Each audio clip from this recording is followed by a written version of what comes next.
English Mindline podcast. Hi everyone, welcome to the English Mindline podcast. I'm Roman. Today's topic hits differently because it's not about grammar, vocabulary or pronunciation. It's about what holds people back from speaking English in real life.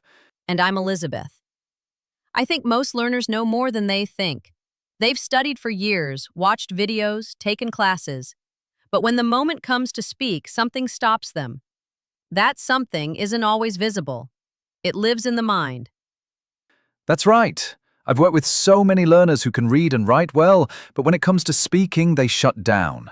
And it's not because they don't know the language, it's because they were trained to stay silent. I mean that literally. In some families, in some schools, in some cultures, speaking up is discouraged. Children are told to stay quiet, don't interrupt, speak only when you're sure. So silence becomes safe. And that silence becomes normal. So even when they can speak, they don't.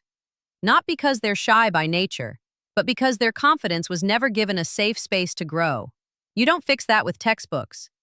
You fix that by realizing that you don't need anyone's permission to use your voice. You're allowed to sound unsure.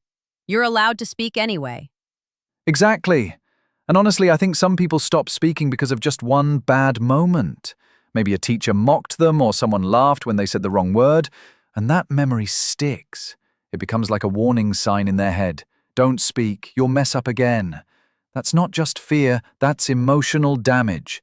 And we never talk about that when we talk about learning English. Yes, and it's deeper than nerves. It's shame. And shame makes you avoid the very thing that could heal you. Expression. So if you're listening right now and you've had a moment like that, hear this. That moment was real. But it does not define you.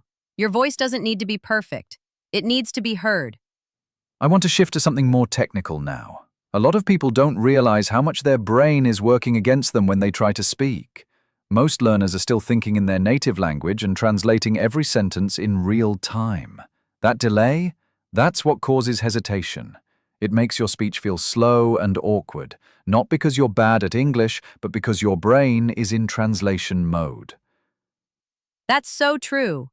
And you know what helped me when I was learning French? I stopped translating. I picked 10 or 15 everyday phrases. Things like, "What's going on? Let's get coffee. I'm not sure." And I only said them in French, even when I was alone. Over time, those phrases became automatic. And then I started thinking in the language without realizing it. Exactly. It's not about memorizing everything, it's about building small islands of fluency that grow bigger over time. Now let's talk about perfectionism, because I think this one quietly destroys more progress than anything else. We've met people who've been studying English for 5, 10 years, and they still don't speak. Not because they can't, but because they're waiting to sound perfect. Yes. And perfect doesn't exist, not even for native speakers. People think in real conversations they'll be judged for every little mistake. But nobody cares if you say he go instead of he goes. People care if you communicate. And the pressure to be perfect kills the joy of learning. Instead of seeing language as a tool, they see it as a test. But life isn't a classroom. Fluency is not accuracy. It's comfort. It's freedom. It's being okay with messy, natural speech. Can we also mention social media? Because this is huge. People watch perfectly spoken videos online with polished grammar, clear accents, and think, I'll never sound like that. What they don't realize is that most of those videos are scripted, edited, sometimes even coached. Right.